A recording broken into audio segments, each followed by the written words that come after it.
आदाब, इस्तकबाल है। आप देख रहे हैं प्राइम डिबेट। मैं हूं आपके साथ अबू हुरैरा। कोरोना वायरस और लॉकडाउन के सबब सनत और तिजारत के शोबे ही नहीं बल्कि मजहबी मकामात भी माली बहरान का शिकार हो गए हैं। समाजी फासले की पासदारी के लिए मजहबी मकामात को बंद करने के फैसले के सबब मसाजिद और मंदिर और दरगाहों के ट्रस्ट को माली बहरान का सामना है। मुसलसल मजहबी मकामात पर पाबंदी की वजह से मसाजिद के इमाम और खतीब, मौज़िनीन और मजहबी मकामात के अमले की तनख्वाह बामुश्किल ही अदा की जा रही है। यानी कोरोना के दौर में मजहबी मकामात से जुड़े अफराद के सामने मुश्किल दौर है। आज इसी पर हम प्राइम डिबेट में बात करेंगे कि मजहबी मकामात के अमले की माली मुश्किलात और इन मुश्किलात का आखिर इजाला कैसे हो, ये मुश्किलात कैसे दूर की जाए, इसी पर बात करेंगे। लेकिन सबसे पहले ये रिपोर्ट देखिए।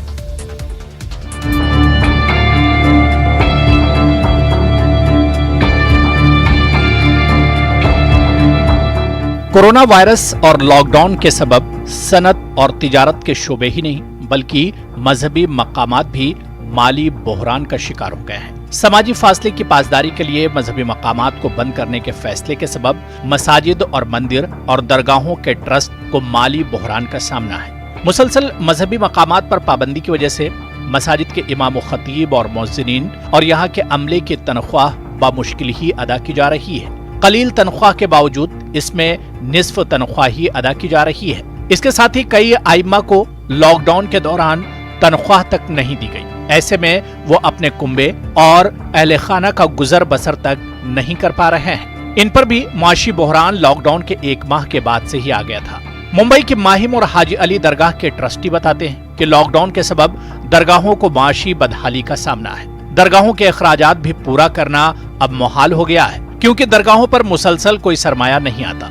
जो भी निजाम है वो चंदा और अतियात पर ही मुनहसिर है। ऐसे में दरगाहों के अखराजात, बिजली बिल समेत दीगर चीजें दरगाह इंतजामिया के ही जिम्मे होती हैं और यही अखराजात को दरगाह इंतजामिया पूरा करती है। लॉकडाउन से लेकर अब तक दरगाहें बंद हैं। अकीदतमंदों के दाखिले पर पाबंदी आयद कर दी गई है। तो ऐसी सूरत हाल में अब दरगाह से इमदाद, स्कॉलरशिप, तालीमी वज़ाइफ और अमले को तनख्वाहें अदा करना मुश्किल हो गया है क्योंकि दरगाह के इमदाद और अतियात बॉक्स में कोई इमदाद नहीं डाल रहा है और कोई कैसे दरगाह में इमदाद देगा क्योंकि दरगाह पूरी तरह से बंद है। लेकिन अखराजात और अमले की तनख्वाहें और दीगर खर्च बंद नहीं हुए हैं, इसकी अदायगी हो रही है। मजहबी मकामात के जिम्मेदारान का कहना है कि शादी मैयत और दीगर तमाम चीजों को रियायत दी गई है लेकिन खानकाहों को रियायत नहीं दी गई। यहाँ के लिए भी गाइडलाइन तरतीब दी जानी चाहिए ताकि अकीदतमंद मजहबी मकामात में हाजिरी दे सकें।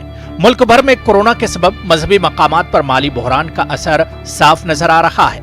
मजहबी मकामात से जो इमदाद गरीबों, मिस्किनों और जरूरतमंदों को दी जाती है वो मुनक़ते हो चुकी है।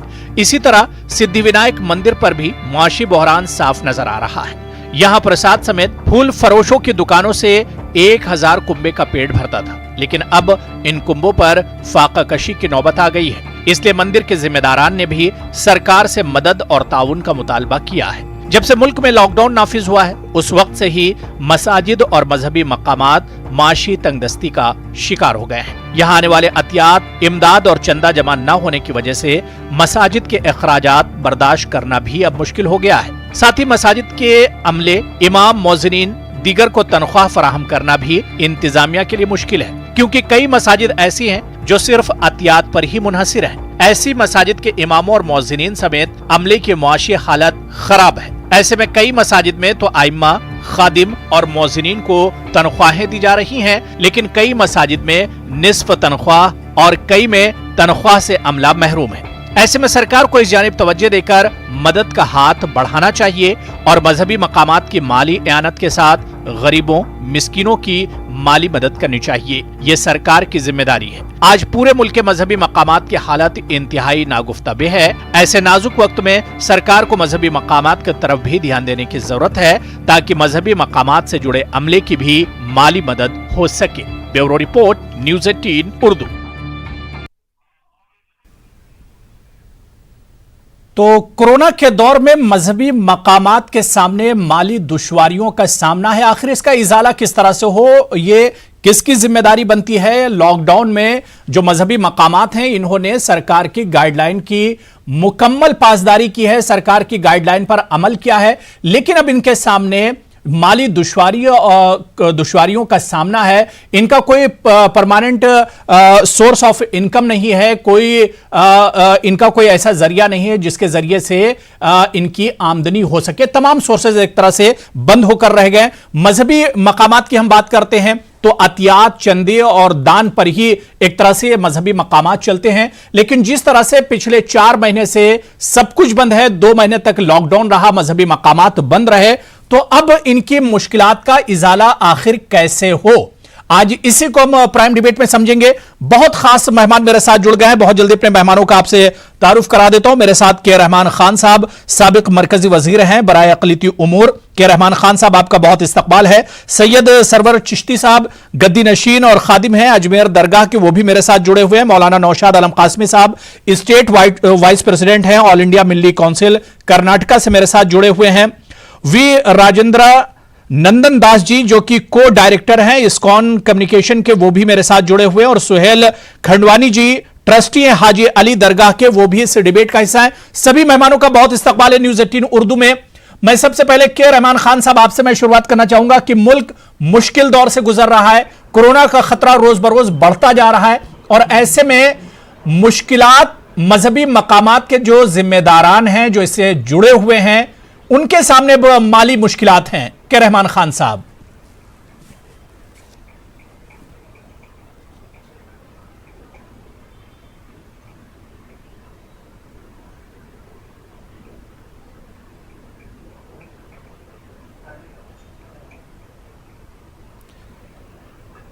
आपकी आवाज मैं नहीं सुन पा रहा हूं। आपकी आवाज मुझ तक नहीं आ रही, शायद कुछ टेक्निकल प्रॉब्लम है।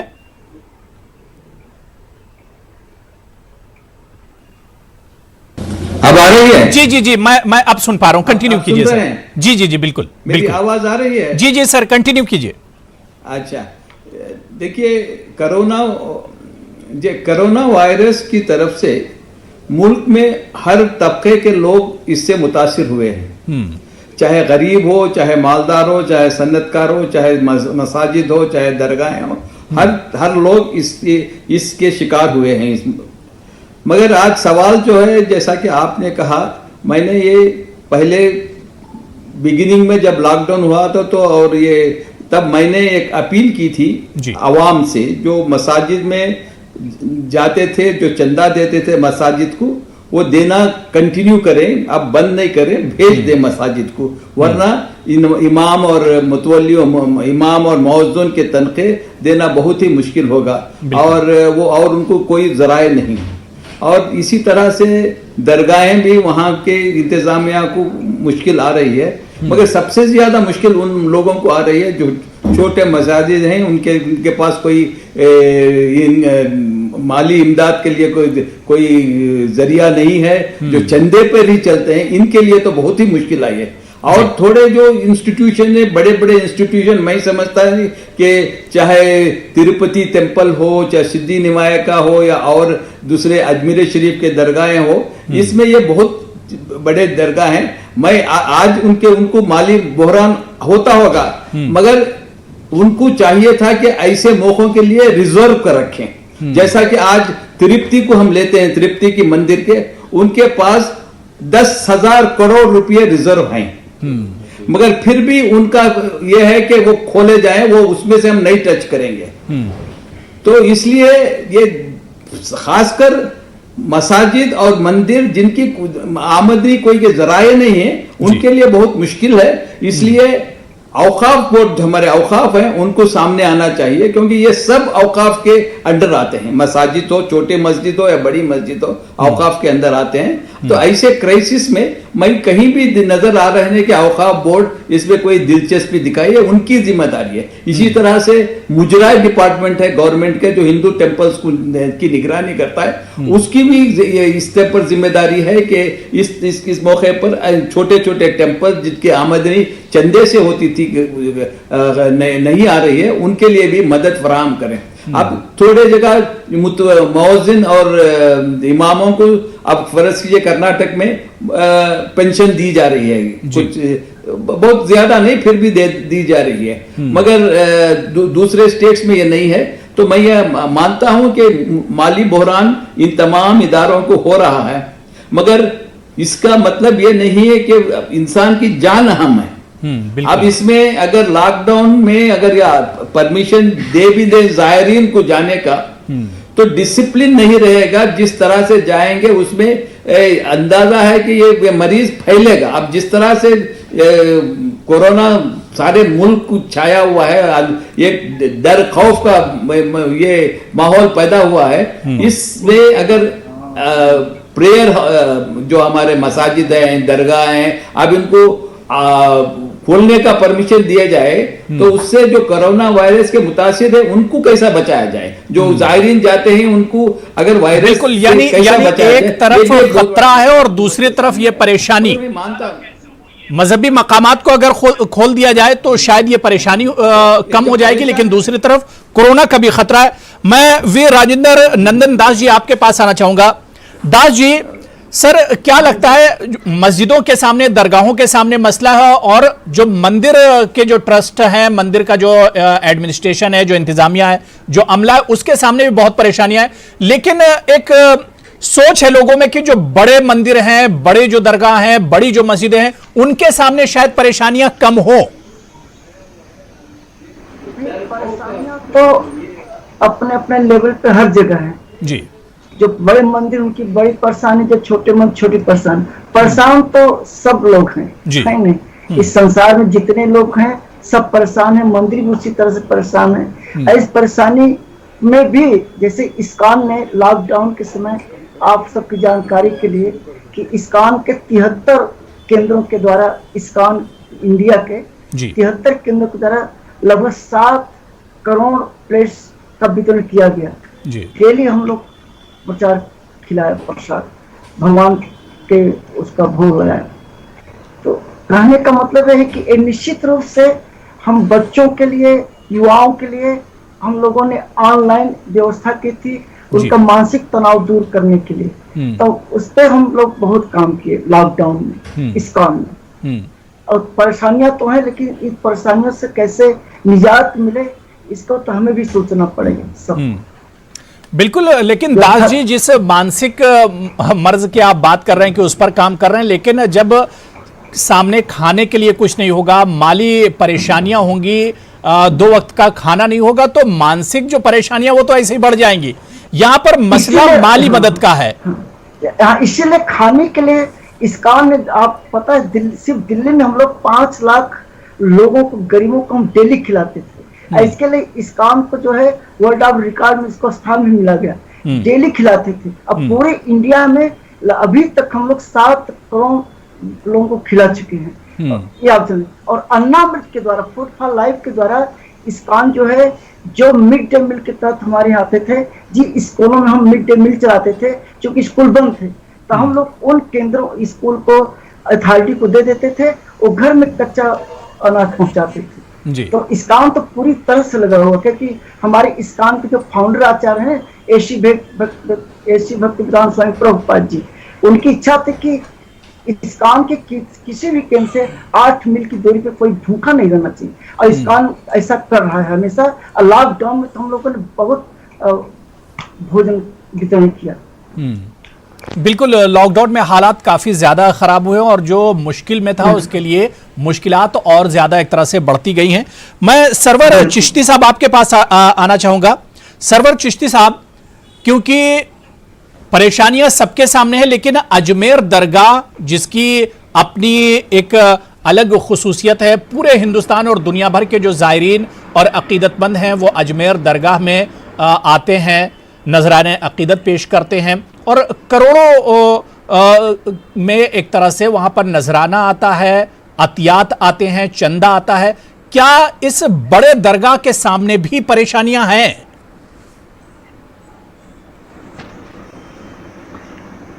बिल्कुल है जनाब, बहुत ज़बरदस्त परेशानियां हैं। देखिए नजराने आते हैं, एक हाथ से आते हैं और दूसरे हाथ से चले जाते हैं जी। क्योंकि यहाँ मजहबी तकरीबात 12 महीने चलती रहती हैं, लंगर बराबर चलते रहते हैं। फिर हम खुदाम ख्वाजा के घरों पे ज़ायरीनों की आमद और रफ रहती है, जिनके खाने का ठहरने का इंतजाम होता है, तो वो इधर से आता है और उधर चला जाता है। तो इस वक्त जो सूरत हाल पेश आ रही है, क्योंकि गुज़िश्ता 800 साल से हमारा तमाम मामलात रोजमर्रा के हुजूर गरीब नवाज के नाम की नजर न्याज पर ही कायम और दायम है। अब पहली चीज तो यह है कि दुनिया में बहुत सारी कंटेजियस डिजीजेस हैं। जब से दुनिया बनी है सैकड़ों की तादाद से अमराज हैं। ना तो कोई ब्लड प्रेशर से कोई मर रहा है, ना डायबिटीज से मर रहा है, ना एड्स से, ना कैंसर से। जो अस्पताल जा रहा है कोविड-19 का, वो अस्पताल में ही जाके मर रहा है। इससे एक बहुत बड़ा कंफ्यूजन है और मैसेज गलत कन्वे हो रहा है। दूसरी चीज ये है कि जब कोई परेशानी आती है, कोई विपदा आती है, तो लोग मज़हबी जगहों पर जाते हैं और दुआ खैर करते हैं कि अल्लाह ताला इन वसीले से जो है इस परेशानी को, इस मुसीबत को टाले। लॉकडाउन होना चाहिए, इसमें कोई दो राय नहीं है और हमने इसको फॉलो भी किया, लेकिन एक क्राइटेरिया तो होना चाहिए। एकदम ही उठा के पूरा शटडाउन कर देना, तो इससे सब बहुत सारी अच्छा। और अजमेर शरीफ का मामला ये है कि अजमेर शरीफ की एंटायर इकोनॉमी ख्वाजा मोइनुद्दीन चिश्ती रहमतुल्लाह अलैह की दरगाह पर डिपेंड करती है। पूरा अजमेर में इस वक्त यह आलम है कि लॉकडाउन तो खुल गया है, लेकिन कर्फ्यू जैसे हालात है। मार्केट की दरगाह शरीफ के कुर्ब जो बाहर में इन द विसिनिटी ऑफ दरगाह तमाम दुकानें बंद पड़ी हैं। हालांकि गवर्नमेंट ने तो लॉकडाउन खोल दिया है, खोल के करेंगे क्या, कोई ग्राहक नहीं है। दरगाह शरीफ के मामला, फूलों की दुकानें थी, हलवा सोन की दुकानें हैं। अच्छा, फिर गरीब गुरबा फुकरा थे, मस्कीन थे, उनके मामला चलते थे। 1000 परेशानियां पैदा हुई। फिर बकरा ईद आ रही है, ईद के मामला पड़े, मुहर्रम शरीफ आ रही है। हमारे मुहर्रम शरीफ में बहुत जबरदस्त 2 महीने तक एहतमाम होते थे, लंगर होते थे। तमाम मामला ही खराब हो गया है। परेशानी तो बेहद परेशानी है इस वक्त। परेशानी का आलम ना पूछें, ऐसा कभी सोचा भी नहीं था, ऐसा फहमो गुमान में भी नहीं था कि इस बिना पैसों के तो कोई काम चलता भी नहीं है। परेशानी तो, और जो हमारी अंजुमन सैयदातगान है वो बहुत सारे काम कर रही है और अल्हम्दुलिल्लाह हमारी ये तंजीम है। हाँ, आपस में राशन भी बांट रहे हैं, पैसे भी बांट रहे हैं, लोगों की मदद भी कर रहे हैं। उसके अलावा हम खुदाम के ग्रुप्स ने कुछ पूल्स भी बनाए थे, उससे भी हम लोगों की मदद कर रहे हैं। लेकिन कब तक? There is limit to everything. ये तो रोज आता था, सर्कुलेशन ऑफ मनी होता था तो रोज काम चलता था। अब हमारे भी मामला सैचुरेशन पॉइंट पे पहुंचते जा रहा है। बिल्कुल जाहिर सी बात है कि हालात कब सही होंगे इसके बारे में तो कोई पेशेंट गोई नहीं कर सकता है। मैं सुहेल खांडवानी जी आपके पास आना चाहूंगा, क्योंकि आप मुंबई की माहिम दरगाह और इसके अलावा हाजी अली दरगाह से जुड़े हुए हैं। दोनों बहुत मारूफ दरगाहें हैं। हाजी अली की बात करें या माहिम की बात करें, इन दरगाहों के जो जिम्मेदारान हैं, इन दरगाहों का जो अमला है, किस तरह की परेशानियों का सामना करना पड़ रहा है आप लोगों को?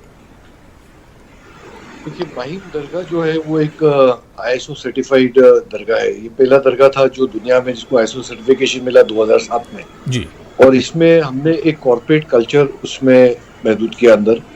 तो वो एक कॉर्पोरेट स्ट्रक्चर भी क्या होता है कि हर चीज का, जैसा सरवर चिश्ती साहब ने बताया कि हर चीज की एक लिमिट होती है। हमारे वहाँ एक डिफरेंट एक्टिविटीज जो चलती है, सब मेडिकल है, एजुकेशन है, हमारी स्कूल है जो 100 साल पुरानी है, और एंटायर डिपेंडेंसी जो है वो चैरिटी बॉक्सेस के ऊपर है। ये बिजनेस प्रेमाइसेस है ही नहीं है। और जहाँ तक के कोविड का ताल्लुक है, आज तक के कोई ऐसा प्रॉपर डायग्नोस भी नहीं है, ना इसकी रेमेडी है। और एक चीज हमेशा याद रखनी चाहिए कि अगर जिधर भी अपनी रीजनिंग अगर स्टॉप होती है तो वहां से फेथ शुरू हो जाता है। अभी जैसा कुछ जगहों पे लॉकडाउन जो है, एक 50 लोगों की शादी अलाउड कर सकते हैं, 20 लोगों को कब्रिस्तान में जाना अलाउड है, 33% ऑफिस में जाना अलाउड है। तो ये रिस्ट्रिक्शन स्लोली ग्रेजुअली, बिकॉज एक कोई भी एजुकेटेड आदमी और जो भी एक फेथ में अगर बिलीव करेगा तो वो ही हैज टू टेक इट कि मैं ये अभी कोविड से we have to live with Covid, because जब तक ये वैक्सीन इसका नहीं आता है we have to live with it. Definitely परेशानियां तो है, बिकॉज एक स्ट्रक्चर बना हुआ है, उसके जो रूटीन जो चल रहे कंटिन्यूसली चल रहे हैं। अभी 3 महीने तक कंटिन्यूसली माहिम दरगाह, हाजी अली दरगाह डिफरेंट CSR प्रोग्राम्स के साथ में, ग्रुप्स के साथ में, कॉर्पोरेट के साथ में जुड़ के काफी एक्टिविटीज भी किया उन्होंने। बट एक लाइन एक ड्रॉ हो जाती है, उसके बाद में क्या है कि जैसे हमारे दूसरे जो इंस्टीट्यूट जो चलते हैं तो उसकी हमारे को सैलरी तो कंटिन्यूसली देना चालू है एंड इनकम उसकी वहां से ही हुई। लंगर खाना जैसा बता रहे थे अजमेर शरीफ का जो चलता है, यहाँ कंटिन्यूसली लंगर 1000 आदमी का रोज का चलता है, वहां तो हजारों आदमी में चलता है। तो कुछ चीज जो है ना जो फिक्स्ड एक्सपेंसेस है तो उसके लिए डिफिकल्टी तो आ रही है, कितना भी आप कॉर्पोरेट प्लानिंग करो, but I think something has to be thought over it. तो ये मैं बोलना चाहूंगा इसके ऊपर। बिल्कुल जाहिर सी बात है, एक सोच होती है कि जो बड़ी दरगाहें हैं, बड़ी मसाजिद हैं या बड़ी इबादत गाहें हैं, मंदिर हैं, तो उनमें शायद इस तरह की परेशानियां ना हो। लेकिन जिस तरह से जो पैनलिस्ट और जो जिम्मेदारान हैं जिस तरह बता रहे हैं कि बड़े जो इदारे हैं, बड़ी जो मजहबी मकामात हैं, वहां पर भी मुश्किलात हैं और वहां के अमले के सामने भी परेशानियां हैं। मैं मौलाना नौशाद आलम कासमी साहब आपके पास आना चाहूंगा। कासमी साहब, मसाजिद की अगर हम बात करें, मौज़िनीन की बात करें, इमामों की बात करें या मस्जिद में जो अमला रहता है उसकी अगर बात करें, तो उनके सामने किस तरह की परेशानियां हैं, लॉकडाउन या वो जिस तरह के हालात हैं?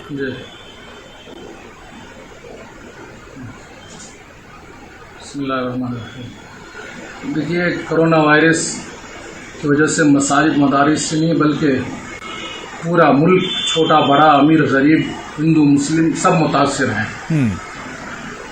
और मसाजिद का निज़ाम जो है वो जुमे के चंदे या हुंडी या लोगों के अतियात, निकाह खानी के फीस, ऐसे चीज़ों से मसाजिद का निज़ाम चलता था। बिल्कुल। और कोई भी मसाजिद के ज़िम्मेदार, मसाजिद भी बहुत से मसाजिद वक्फ बोर्ड से मुंसलिक हैं और बहुत से मसाजिद ऐसे हैं जो वक्फ बोर्ड से नहीं है, उनको महल्ले के चंद अहबाब मिलकर चलाते हैं, कमेटी के ज़िम्मेदार अफराद।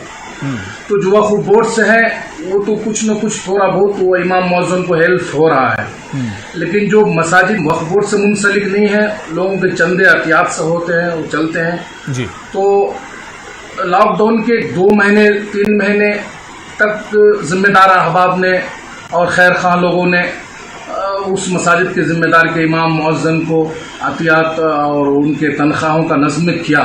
लेकिन जाहिर सी बात है कि जो बड़े बड़े ताजिर हजरात हैं, बिजनेसमैन हैं, जो मस्जिद मदारिस को अतियात देते आ रहे हैं, वो खुद 2, 4, 3 महीने के बाद अब हालात से मुतासिर हो रहे हैं।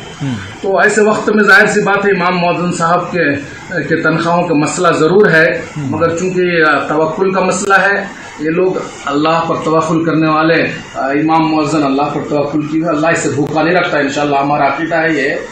बस हम गुजारिश करते हैं उन साहिब खैर हजरात से जिनके पास दौलत है, पैसे हैं, उनसे गुजारिश करते हैं, अहले मोहल्ला जो मस्जिद है आपके मोहल्ले में, आप उनके इमाम मौज़िन और उनके तमाम खादिमों के तनख्वाह के बारे में एक मुनज़्ज़म एक वो कीजिए, मशवरा कीजिए और उनको आप उनके तनख्वाह का नज़्म कीजिए। और वक्फ बोर्ड जो हमारा एक बड़ा इदारा है और जो मसाजिद वक्फ बोर्ड से मुंसलिक है, उनको सिर्फ गुजारिश करता हूँ जो थोड़ी तनख्वाह रहे आप लॉकडाउन तक उनको डबल तनख्वाह या जून के अखराजात महीने के बिल्कुल बिल्कुल ऐसे मुश्किल हालात में एक दूसरे की मदद होनी चाहिए। मैं के रहमान खान साहब आपके पास आना चाहूंगा। सर, आप अक़लियती उमूर की मिनिस्ट्री से भी जुड़े रहे, बहुत काम आपके हाथों से हुए हैं। ऐसे मुश्किल हालात की अगर हम बात कर लें तो जाहिर सी बात है एक बड़ा इशू है, लेकिन आम तौर से क्या सरकार का कोई ऐसा बजट, सरकार का कोई ऐसा फंड नहीं होता है जो मजहबी मकामात के लिए भी मुख्तस होता हो कि इस तरह के अगर हालात होंगे तो मजहबी मकामात से जो लोग जुड़े हुए हैं उनकी भी मदद हो सके?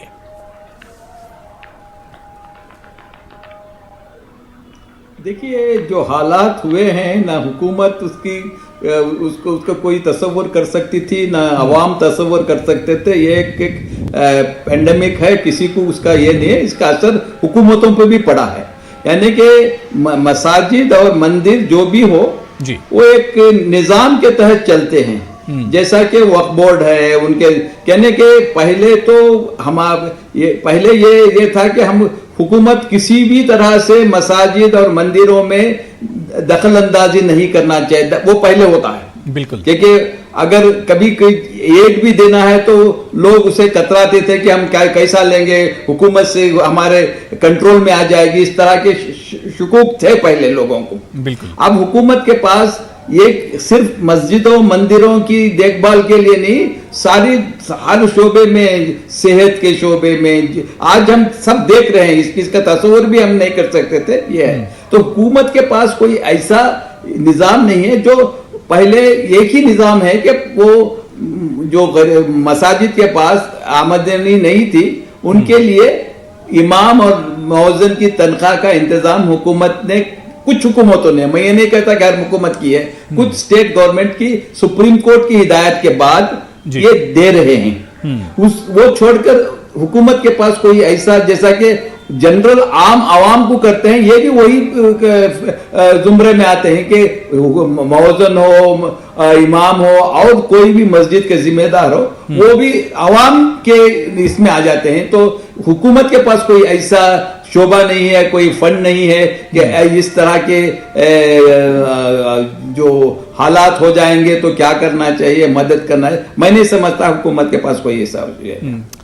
बिल्कुल, मैं राजेंद्र नंदन दास जी आपके पास आना चाहूंगा। सर, जिस तरह से के रहमान खान साहब कह रहे थे कि हुकूमत के पास इस तरह का कोई डिपार्टमेंट, कोई मिनिस्ट्री, कोई शोबा इस तरह का नहीं होता है, लेकिन क्या हुकूमत की जिम्मेदारी इस मुश्किल वक्त में नहीं बनती है? हुकूमत ने कहा कि हम लॉकडाउन लगा रहे हैं, आप जो रिलीजियस प्लेसेस हैं, मंदिर, मस्जिद, गुरुद्वारा, चर्च, सब बंद कर दीजिए। सबने बंद कर दिया हुकूमत के ऐलान पर, लेकिन बंद करने के बाद जो सूरत हाल अब इन मजहबी मकामात के लोगों के सामने है, तो क्या अब उसका बदल, उसका इनाम अब सरकार को नहीं देना चाहिए? सरकार को अब सामने आना चाहिए। बिल्कुल आप सही फरमा रहे हैं। ये आवश्यक है, क्योंकि सरकार की एक जिम्मेदारी होती है कि देश के हर आवाम को अगर मुश्किल के समय साथ खड़ा होना चाहिए और मदद करनी चाहिए, क्योंकि सबकी अपनी अपनी समस्याएं हैं। तो मंदिर और मस्जिद की भी अपनी अपनी समस्याएं हैं और उन समस्याओं का समाधान करने के लिए आगे आना चाहिए। ये आवश्यक है, बहुत जरूरी है। यस, बिल्कुल। मुझे ब्रेक पर जाना है, उससे पहले सरवर चिश्ती साहब, मैं आपका भी एक कमेंट ले लेता हूं कि जाहिर सी बात है यहां पर दो लोग हैं, एक मजदूर की बात की जा रही है और एक मजबूर की। मजदूर के लिए सरकार तो खूब ऐलानात कर रही है, जो गरीबी रेखा से नीचे हैं, गरीबी लाइन से नीचे हैं, उनके लिए खूब ऐलान हो रहा है। 80 करोड़ लोगों के लिए ऐलान हो गया। लेकिन मजबूर की अगर बात करें, जो लोग मजहबी मकामात से जुड़े हुए हैं, ये किसी के सामने हाथ नहीं फैला सकते हैं, तो ऐसे लोगों के बारे में आखिर कौन सोचेगा? देखिए, मैं अपने कमेंट के साथ ये बात शुरू करना चाहता हूँ, ये कि जैसा कि अभी बताया गया कि गवर्नमेंट के पास कोई ऐसी मॉडल नहीं है कि वो मजहबी जगहों पर मजहबी लोगों की मदद करे, नहीं है। लेकिन मंदिर के चढ़ावे पर और दरगाहों के नजरानों पर तो इस गवर्नमेंट की हमेशा नजर रहती है। नए नए लेजिस्लेशन इनेक्ट करना चाहते हैं, ट्रस्ट बनाने की कोशिशें करते हैं, लेकिन जब वक्त आया बुरा तो गवर्नमेंट कहीं नजर नहीं आ रही है। नजरानों पे तो इनकी हमेशा से नजर गड़ी रहती है, मंदिर के चढ़ावे पे इनको ये पता नहीं है कि चढ़ावे और नजरानों से लोगों को कितना भला होता है। एक और बात, हिंदुस्तान बहुत बड़ी मजहबी जगह है और मजहबी जगहों के साथ टूरिज्म मिनिस्ट्री एफिलिएटेड है। एक बहुत बड़ा टूरिज्म जो है धार्मिक जगहों से जुड़ा हुआ है, जिसे हम रिलीजियस टूरिज्म कहते हैं। हिंदुस्तान को खरबों रुपए का इस वक्त नुकसान हो रहा है और गवर्नमेंट से तो हम कोई तवक्को ही नहीं करते। गवर्नमेंट का तो काम है लाओ लाओ लाओ, देने का गवर्नमेंट का कोई काम नहीं है। बिल्कुल, यानी इस मुश्किल वक्त में इस पर हम और बात करेंगे। मुझे छोटे से ब्रेक पर जाना है, ये जब ब्रेक से लौट कर आएंगे। बिल्कुल सरवर चिश्ती साहब, इस पर हम और आगे बात करेंगे। ब्रेक का वक्त हो गया, छोटा सा ब्रेक लेंगे। ब्रेक से हम लौट कर आएंगे तो इसी इशू पर बात करेंगे कि मजहबी मकामात के सामने जब माली दुश्वारी है तो आखिर इसका इजाला कैसे किया जाए, क्या कुछ ऑप्शन हो सकते हैं? PM relief fund, CM relief fund, आखिर जो ये रिलीफ फंड बनाए जाते हैं तो इसका इस्तेमाल कहां पर होता है? क्या जो लोग, दरगाहों के लोग, जो मजहबी मकामात के लोग आज परेशान हैं, उनके लिए सरकार को आगे आना चाहिए? इस पर हम और बात करेंगे। तमाम मेहमान मेरे साथ जुड़े हुए हैं। छोटा सा ब्रेक लेंगे, फौरन हाजिर होते हैं। तो प्राइम डिबेट पे आज हम बहुत अहम इशू पर बात कर रहे हैं कि मुल्क कोरोना के दौर में है और मुश्किल हालात हैं, रोज बरोज हालात बिगड़ते जा रहे हैं। लेकिन इस बीच में जाहिर सी बात है सबके सामने परेशानी का दौर है। लेकिन मजहबी मकामात से जो लोग जुड़े हुए हैं, मंदिर, मस्जिद, गुरुद्वारा, चर्च, इनका जो अमला है, इनसे जो लोग जुड़े हुए हैं, उनके सामने माली दुश्वारियां हैं, माली परेशानियां हैं। आखिर इन परेशानियों को दूर कैसे किया जाए, परेशानियों का इजाला कैसे किया जाए? कि क्या सरकार की अब एक जिम्मेदारी बनती है कि सरकार को अब आगे आना चाहिए और इनकी परेशानियों को दूर करना चाहिए? इसी पर हम बात कर रहे हैं। बहुत खास मेहमान मेरे साथ जुड़े हुए हैं। ब्रेक के उस पार बड़ी अच्छी बातचीत हुई है। मैं ब्रेक के बाद सुहेल खांडवानी जी, आपसे ही मैं शुरुआत करना चाहूंगा। सुहेल साहब, क्योंकि मुल्क की दो बहुत बड़ी दरगाहों से आप जुड़े हुए हैं, चाहे माहिम दरगाह की बात करें या हाजी अली दरगाह की बात करें, मेरा सवाल यह कि इन दरगाहों में जो अतियात, जो चंदा, जो दान आता है वो करोड़ों की तादाद में आता है। क्या कुछ फंड आप लोग इस तरह का नहीं बनाते कि अगर मुश्किल हालात हो तो उसमें किसी फंड को अलग करके रखा जाता हो मुश्किल हालात के लिए? देखिए, हमारा जैसा मैंने बताया आपको कि जो कॉर्पोरेट स्ट्रक्चर के हिसाब से हमारा एक सिंकिंग फंड और एक रिजर्व फंड भी रहता है। पर रिजर्व फंड किधर काम आता है, जैसा भी ये फॉर एग्जांपल ये पेंडेमिक आ गया तो उसमें हमारा जो रेगुलर जो एक्सपेंस की जगह पे we had spend 10 times more in a month जी। बट ये बेसिकली इशू खाली अभी ये चैरिटी का इशू और ये नहीं है, it's not only issue of health. Health जो पेंडेमिक का हेल्थ के इशू के अलावा this is an economic issue also which is running globally, global issue हो गया ये। और उसके बाद में this is passing on as a psychological issue. तो वहां ज्यादा वरी हो रही है हमारी कि दरगाह ट्रस्ट जो है हमारी वो साइकोलॉजिकल इशू को कैसा उसको हैंडल करे। अभी जैसा उस काउंसलिंग के ऊपर हम कैसा जाए, तो हमारा पूरा जो पैराडाइम जो है ना वहाँ शिफ्ट हुआ है। अभी थोड़ी देर पहले मैं सुन रहा था कुछ लोगों से कि व्हाई शुड ये गवर्नमेंट से हम उसकी हेल्प क्यों नहीं ले सकते। अभी गवर्नमेंट हमारा जीडीपी खुद माइनस में अभी चल रहा है और आज कुछ माइनॉरिटीज के फंड जो है वो माइनॉरिटीज के फंड एक लिमिटेड पोर्शंस में ओनली फॉर सर्टेन थिंग्स है, नॉट टू फीड ट्रस्ट। खाली इसमें ऐसा ही हो सकता है कि जो लार्जर ट्रस्ट है वो छोटे छोटे ट्रस्ट को अगर अडॉप्ट कर सकती है, जैसा माहिम दरगाह, हाजिली दरगाह ने कुछ मस्जिदों को, कुछ दरगाहों को छोटी छोटी उसको अडॉप्ट कर लिया है कि भाई ठीक है हमारे आपका मैनेजमेंट, उसके मैनेजमेंट में कोई इंक्रोचमेंट नहीं, आप लोग रन करो और आपके अखराजात यहाँ से पूरे हो गए। तो ऐसा अगर कुछ लोग सोचे तो उसमें मैं समझता हूँ काफी हद तक पहुंच सकेंगे। और एक काउंसलिंग की तरफ अगर अपना पैराडाइम शिफ्ट हो गए, बिकॉज लोगों का अभी सबसे बड़ा इशू है साइकोलॉजिक, इकोनॉमिक इश्यूज के वजह से साइकोलॉजिक पे आ गया है। अभी जहाँ तक ट्रस्ट का जो मामला है, ट्रस्ट का जब भी खुलेगा उसके बाद में लोगों का फेथ आज बाहर से भी है, ऑनलाइन के ऊपर कॉर्पोरेट स्ट्रक्चर से बात कर सकते, सीएसआर के ऊपर बात कर सकते कि भाई हमारी ये एक्टिविटी चल रही है। और लोग हैं जो अगर प्रॉपर ट्रस्ट अगर मैनेज होता है तो उनके साथ में, अभी जैसा फॉर एग्जांपल माहिम दरगाह के साथ में अमिताभ बच्चन जी जुड़ गए थे जी, उसको भेजने के लिए सब पैसेंजर्स को ऑल ओवर बहुत काम किया, बहुत काम किया बिल्कुल। और हाजिली ट्रस्ट के तरफ से लगभग 4-5 लोगों का लाखों का खाना, राशन। फिर उसके बाद हमारी टीम 120 आदमी लोग की लगी हुई थी जो वेलॉस लगी हुई थी, यानी कोई ऐसे वॉलंटियर्स थे हमारे जो जिनको ना कोई पे की जरूरत थी या कुछ। तो लेकिन सोहेल साहब, आप कह रहे हैं कि सरकार से मदद लेंगे नहीं, तो फिर ये मदद आएगी कहां से, ये फंड कहां से आएगा? कोई परमानेंट तो आप लोगों का सोर्स ऑफ इनकम जो है तो परमानेंट तो है नहीं।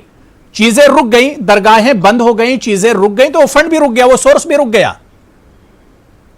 नहीं, अगर अपन सरकार को अगर बात करते हैं तो उनके पास एक फंड जो रहता है वो ओनली फॉर मेंटेनेंस, उनसे बात कर सकते हैं कि वो हमारे बिल्डिंग मेंटेनेंस की या हमारे जो है ब्यूटिफिकेशन की हम बात कर सकते हैं, बिकॉज उसके अलावा उनके पास फंड नहीं है। डायरेक्ट पैराडाइम शिफ्ट होता है उधर वकफ के ऊपर। वकफ, जब हम वकफ में अगर रजिस्टर्ड होते तो वकफ 2% से 7% के बीच में वकफ फंड्स लेती है। तो वहां उनको आइडेंटिफाई करना चाहिए वो फंड्स अगर उनके पास है, या 4 लाख करोड़ की प्रॉपर्टी आज वकफ के पास है तो उसमें से कुछ कन्वर्जन करके, बिकॉज ये अगर कम्युनिटी की अमानत है तो ये टाइम पे उनको आगे बढ़ना चाहिए, ना कि गवर्नमेंट को अपने को हैरान करना चाहिए, बिकॉज गवर्नमेंट का ऑलरेडी जीडीपी डिस्टर्ब है।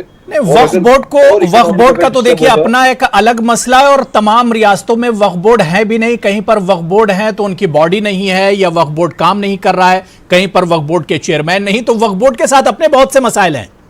वक्फ बोर्ड खुद अपने मसलों में एक तरह से उलझा हुआ है।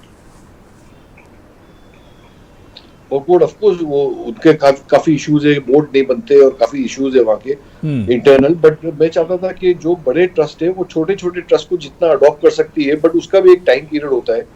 और अभी ये कोविड का जो है अपने को we have to live with Covid as I said. और ये साइकोलॉजिकल इशू को कैसा भी जो डैमेज हो रहा है उसमें से बाहर निकलना सबसे ज्यादा इंपॉर्टेंट है। तो मैं चाहूंगा कि जितने भी ट्रस्टियान है इधर और ये वो वहाँ फोकस करे rather than feeding people at this moment of time, because सबसे जो हम लोग का जो एनालाइज हुआ है कि साइकोलॉजिकल इफेक्ट ज्यादा हो रहा है उसके ऊपर। और जहाँ तक ये फंड रेजिंग का है, ये अभी जैसा मैंने आपको बताया कि लॉकडाउन कुछ जगहों पे एक तरफ एक फुटपाथ पे लॉकडाउन है, एक फुटपाथ पे लॉकडाउन नहीं है। तो उसका कुछ जरिया गवर्नमेंट से बात करके कि भाई दरगाहों के अभी फेथ के ऊपर ज्यादा जाना चाहिए, बिकॉज रीजनिंग पे बात अभी कम हो रही है। Let us move towards faith.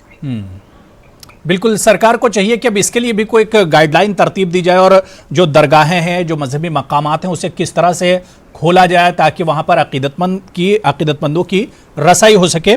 मौलाना नौशाद आलम कासमी साहब, क्योंकि आप मिली काउंसिल से जुड़े हुए हैं, वक्फ बोर्ड की बात की जा रही कि इस मुश्किल वक्त में वक्फ बोर्ड को अपनी जिम्मेदारी निभानी चाहिए।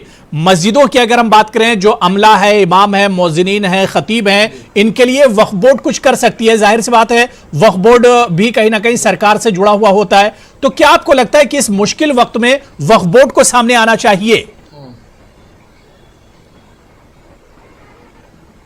जी बिल्कुल आना चाहिए। वक्फ बोर्ड गवर्नमेंट इदारा है और अल्लाह के फजल से इनके पास बेशुमार जरिए आमदनी है। ऐसे वक्त में अगर ये जो लोगों की खिदमत न करेंगे तो कब करेंगे। मैं गुजारिश करता हूँ ऐसे जिम्मेदार हजरात से, और बहुत से स्टेट ऐसे हैं जहाँ वक्फ बोर्ड कमज़ोर है।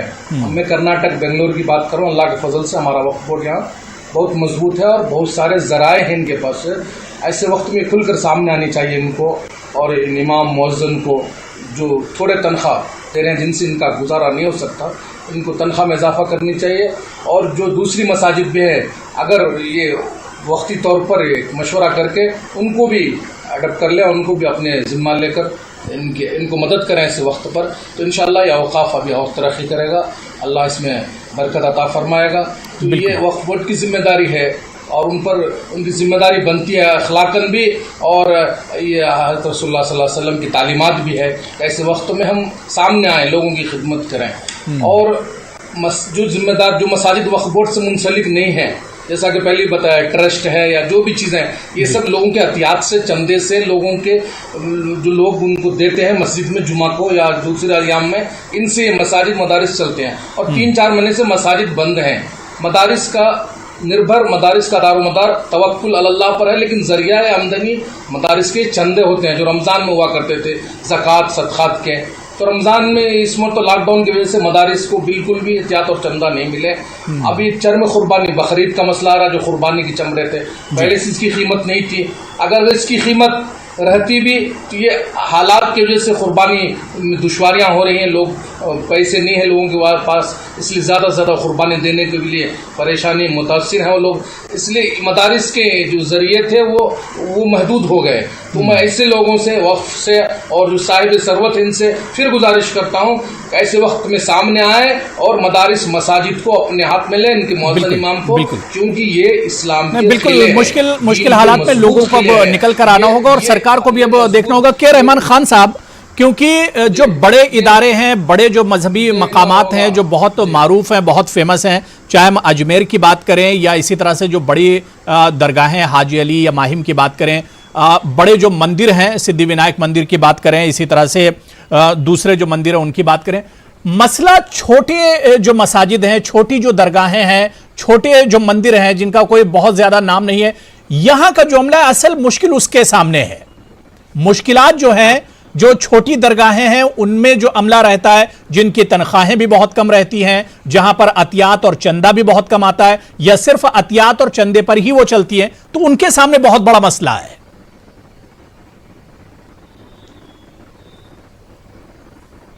ये आपने ठीक कहा कि सबसे अहम उनकी मदद पहले होना चाहिए जो कमज़ोर हैं, चाहे मसाजिद हो, चाहे कोई अमला हो, कोई भी हो, वो कमज़ोर, छोटे छोटे मसाजिद हैं, वो कमज़ोर होते हैं, उनके पास सिर्फ चंदे से चलते हैं। और ये मोहल्ले में, हर मोहल्ले में मसाजिद, छोटे छोटे मसाजिद रहते हैं, पहले भी लोग चंदा देते आए हैं। अब भी हमको कोशिश करना चाहिए, अपील करना चाहिए कि ये छोटे छोटे मसाजिद मोहल्ले की मुसलमानों की जिम्मेदारी है। हम जज्बात हर वक्त दिखाते हैं, मगर मस्जिद जब लेकिन सर जो लोग, जिन अहले खैर हजरात की बात हो रही है, उनकी भी तो हालत खराब है। लॉकडाउन की वजह से, कोरोना की वजह से बिजनेस 4 महीने से ठप पड़ा है, तो जिन अहले सरवत, अहले खैर हजरात की हम बात कर रहे हैं, वो उनकी भी हालत खराब है। नहीं, मैं ये बात यहाँ इस वास्ते कर रहा हूँ कि आपने ठीक कहा, सबकी हालत खराब है, सबके जराए आमदनी कमजोर हो गए हैं। और मगर उसमें भी अल्लाह ताला का करम है कि बहुत से लोग अभी साहिब हैसियत हैं, ये नहीं कह सकते कि कोरोना हो गया वो साहिब हैसियत नहीं, वो पूरे ख़त्म हो गए, ये नहीं है। वो एक मिली जज्बा होना चाहिए। छोटे मसाजिद की जिम्मेदारी मैं समझता हूँ कि ये एक अखलाकी जिम्मेदारी भी है और दीनी जिम्मेदारी भी है कि जो जिस मोहल्ले की मस्जिद है वहाँ की देखभाल, वहाँ के जो मुंतजिम जो इमाम और मौज़िन रहते हैं उनकी तो तनख्वाह देने की सलाहियत लोकल आदमियों को रहती है। मैं ये नहीं समझता कि वो उनकी हालत भी बहुत बदतर है कि पूरे एक 500-600 ख़ानदान मिलके, छोटे भी क्यों ना हो, मुश्किल में भी क्यों ना हो, एक इमाम और मौज़िन की तनख्वाह नहीं देते। सर वक्फ बोर्डों को, जैसे अभी जो दूसरे पैनलिस्ट हैं जिन्होंने बात रखी कि वक्फ बोर्ड को इस मुश्किल वक्त में सामने आना चाहिए, मस्जिदों के लिए खासतौर से जो मसाजिद हैं, जो दरगाहें हैं, उसके लिए वक्फ बोर्डों को सामने आना चाहिए। हमारा तस्वुर जो वक्फ बोर्ड की जो बात हो रही है, अगर वक्फ जो है, वक्फ एक रेगुलेटरी बॉडी है, वक्फ के पास कोई आमदनी नहीं है। वक्फ की जो उनके अमला की देखभाल के लिए जैसा कि कहा गया 2 और 7% के लिए वो कंट्रीब्यूशन दे। हर जो वक्फ की इनकम है वो हर इदारे की इनकम है। फर्ज कीजिए आज कोई एक इदारा हाजी अली या कोई और दूसरा इसका माहिम की दरगाह आती है, वो भी वक्फ में आती है, मगर उसकी आमदनी वक्फ बोर्ड को नहीं जाती। वक्फ बोर्ड रेगुलेट करता है। तो इस तरह से वक्फ बोर्ड के पास कोई ऐसा करोड़ों रुपये उनके पास उनके नहीं है, मगर चंद इदारों के हैं, मैं मानता हूं। तो वक्फ बोर्ड ऐसे इदारे जो सरप्लस इदारे हैं, जिनके पास रिजर्व है, उनको मजबूर कर सकती है कि इस वक्त पर वो उनकी जिम्मेदारी उठाएं।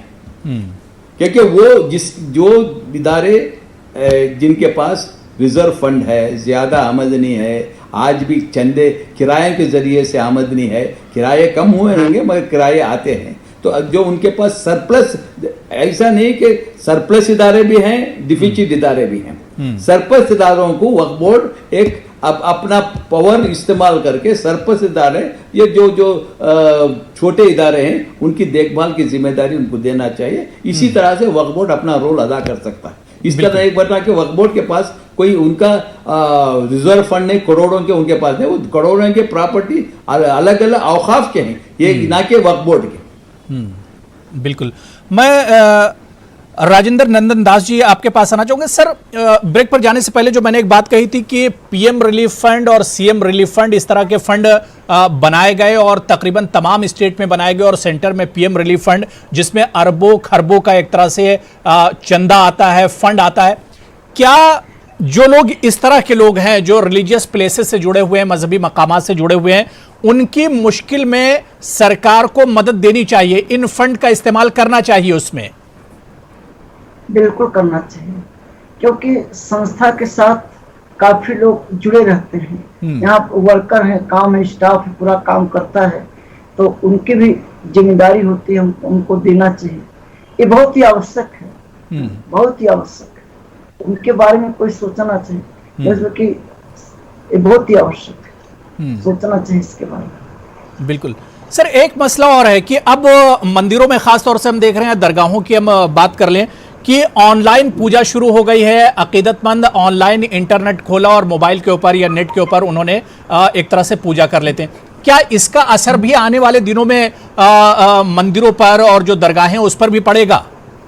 हाँ, हम लोग लॉकडाउन में तो इस्कॉन ने यही किया। जितने भी हमारे इस्कॉन से जुड़े हुए लोग हैं, हम ऑनलाइन प्रीचिंग कर रहे थे, समझा रहे थे, और अभी भी ऑनलाइन पूजा, ऑनलाइन आरती चल रही है।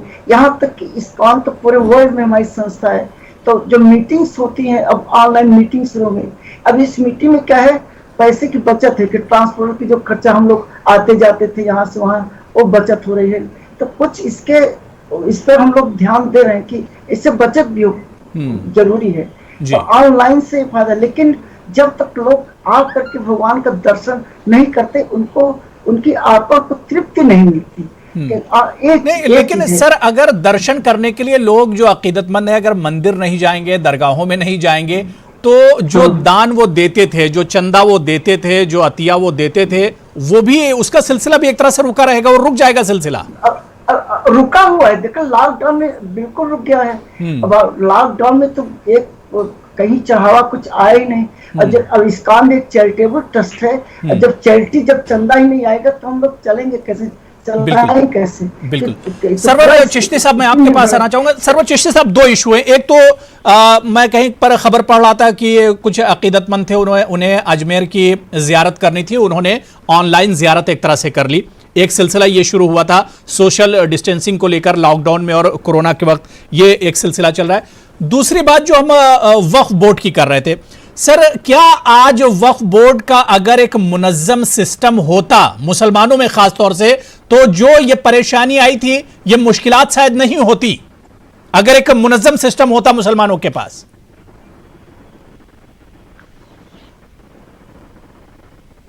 देखिए, जॉइंट पार्लियामेंट्री कमेटी फॉर औकाफ 2002-2003 में बनी थी, उन्होंने मेंबर ऑफ पार्लियामेंट थे। मैं आपको एक बड़ी अजीब बात बताता हूँ जी। उसमें जो मुस्लिम मेंबर ऑफ पार्लियामेंट थे, 2-3 important meeting parliamentary committee for औकाफ बनी थी। मैं खुद जाता था करने दरगाह शरीफ में, मुस्लिम मेंबर ऑफ पार्लियामेंट भी नहीं आते थे। औकाफ का तो हाल खुद खराब कर रखा है जी।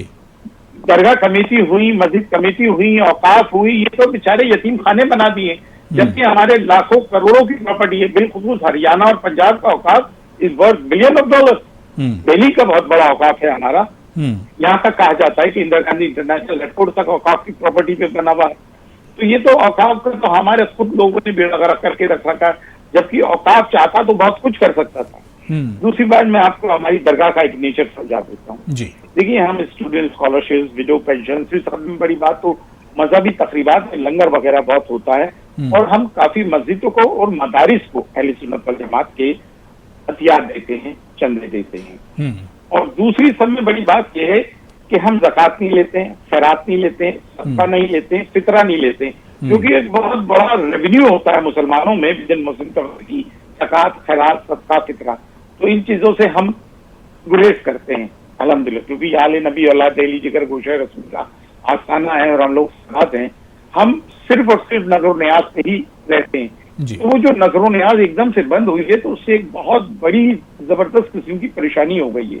अब आप बात कर रहे हैं ऑनलाइन ज़ियारत की, हो सकता है कुछ एक दो लोगों ने करवा दी होगी, लेकिन ये यहाँ ऐसा कोई रिवाज नहीं है, ऐसा कोई दस्तूर नहीं है। ठीक है, इससे इंसिडेंट्स होंगे, वो अपनी जगह है, लेकिन ये एज अ कल्चर नहीं है यहाँ पे। बिल्कुल नहीं। तो इस मुश्किल वक्त में फिर जो लोग परेशान हैं, मजहबी मकामात से जुड़े हुए जो लोग मुश्किलात से गुजर रहे हैं, उनकी मदद कैसे हो, इस मुश्किल का इजाला कैसे हो, क्या कुछ नजर आता है, क्या कुछ ऑप्शन आप देखते हैं चिश्ती साहब? देखिए, ऐसा है, गवर्नमेंट को दरगाहों को और भी दीगर सभी जगह गवर्नमेंट को लाभ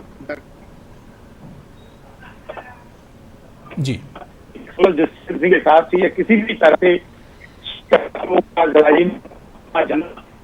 करना पड़ेगा जी।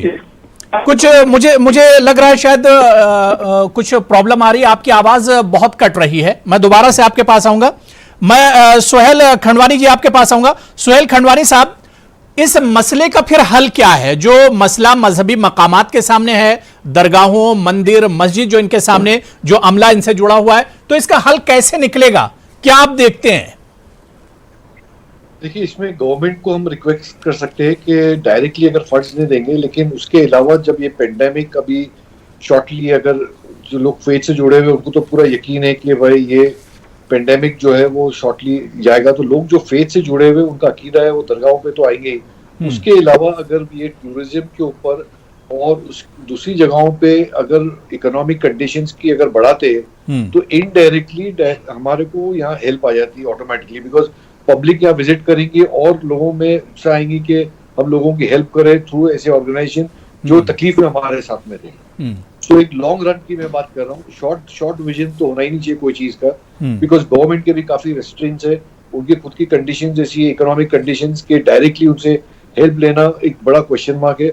सेकेंडली, इसमें ऐसा है कि अगर समझो कि कुछ टाइम के बाद में अगर ये पेंडेमिक अगर निकलता है 1-2-3 महीने के बाद में, लोगों को अलाउ वहाँ करना चाहिए, और उसके साथ में डेवलपमेंट प्रोसेस और इकोनॉमिक कंडीशन पे अगर वो ध्यान देती है तो डायरेक्टली इनडायरेक्टली हर ट्रस्ट को ऑटोमेटिकली हेल्प होता है, इनफैक्ट उसमें ग्रोथ भी ज्यादा बढ़ सकती है। बिल्कुल। के रहमान खान साहब, क्या कुछ सुझाव आप देंगे, किस तरह से मजहबी मकामात के जो लोग हैं उनकी मदद किस तरह से की जाए इस मुश्किल वक्त में? अगर सरकार को भी अब निकल कर आना चाहिए, क्योंकि जाहिर सी बात है मुश्किलात तो सबके सामने है, सरकार के सामने भी बहुत चैलेंजेस हैं, लेकिन जो कुछ फंड होते हैं, इमरजेंसी फंड होते हैं या पीएम रिलीफ फंड या सीएम रिलीफ फंड की हम बात करें, तो इस फंड से क्या जो मजहबी मकामात हैं इनकी मदद नहीं हो सकती है? देखिए, हर गवर्नमेंट के कुछ प्रायोरिटीज रहते हैं।